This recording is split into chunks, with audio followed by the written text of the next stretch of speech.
Salut à tous, c'est Romain. Alors aujourd'hui, on se retrouve pour une nouvelle vidéo où je vais vous apprendre à attacher votre ceinture. Bien souvent, on voit dans les dojos, souvent avec les enfants et les débutants, des ceintures qui sont attachées n'importe comment. On a des fois même le droit à des nœuds papillons, on ne sait pas comment font les parents. Donc aujourd'hui, je vous apprends à comment attacher votre ceinture. C'est parti. Alors, première méthode pour mettre sa ceinture. La méthode la plus connue de tous. Vous allez prendre votre ceinture que vous allez plier en deux. On fait bien attention à ce que les deux bouts soient égalisés. La pliure, vous allez venir la mettre au niveau du bas du ventre, c'est-à-dire en dessous de votre nombril. Vous venez croiser votre ceinture dans le dos. Une fois que j'ai croisé, je prends les bords que je viens ramener devant moi. Je vais venir poser un bord sur le ventre, le deuxième par-dessus.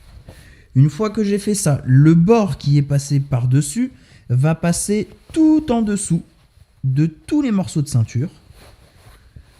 Je viens serrer un petit peu et je vais prendre le bord qui était en dessous, qui va passer à l'intérieur et que je vais venir serrer. Voilà la première façon de mettre sa ceinture de karaté. Maintenant, je vais vous montrer une deuxième façon de mettre sa ceinture. Alors, il y a un petit peu moins de monde qui le fait. Moi, personnellement, c'est comme ça que je fais ma ceinture. C'est pour éviter d'avoir la ceinture qui se croise dans le dos. Donc, pareil que la première étape, vous coupez votre ceinture en deux. Vous prenez un bord de la ceinture que vous allez aligner à peu près avec votre genou. Si vous regardez, on va dire à peu près à la même hauteur que le genou. En fonction de la ceinture, de la longueur de la ceinture, ça peut être un petit peu plus haut ou un petit peu plus bas. Je viens faire un tour dans mon dos. Ce tour passe une fois devant. Je retourne une deuxième fois. Et là, vous pouvez voir que ma ceinture n'est pas croisée dans mon dos. C'est un seul bandeau. Le côté qui a fait le tour va passer en dessous.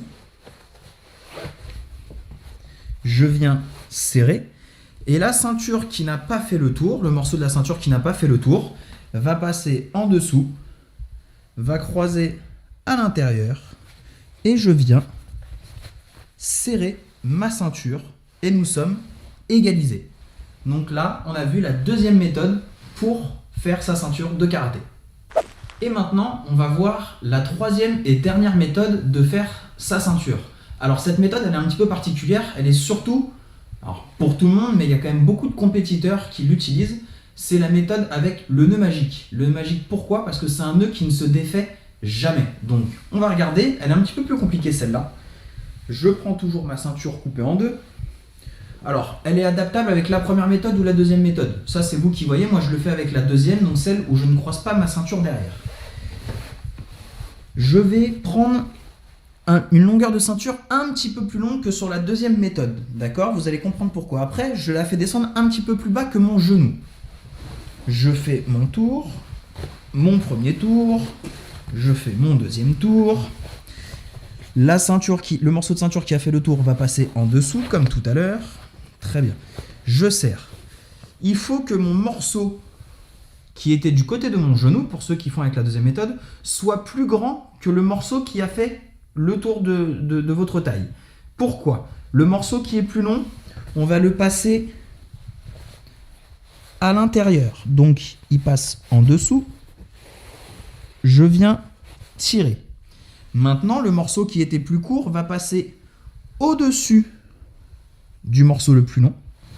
Ma main passe ici et je vais le passer dans la boucle que je viens de faire. Là. Une fois que mon morceau est passé, je viens tirer et je viens serrer.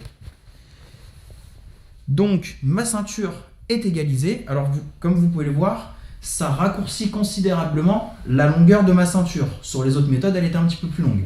Par contre, votre nœud ne pourra jamais se défaire. Donc pour ceux qui ont des ceintures rigides comme celle-là, et pour les compétiteurs qui sont notamment amenés à faire du bunkai, je vous conseille de faire ce nœud de ceinture parce que le nœud, avec les chutes que l'on prend dans un bunkai, les coups qu'on reçoit, etc., le nœud ne se défera jamais. Voilà, on a vu ensemble les 3 façons de faire sa ceinture. Donc plus d'excuses, que ce soit pour les enfants, pour les parents, pour les compétiteurs un peu plus expérimentés. Vous savez tous faire votre ceinture. Alors on se rejoint pour l'entraînement.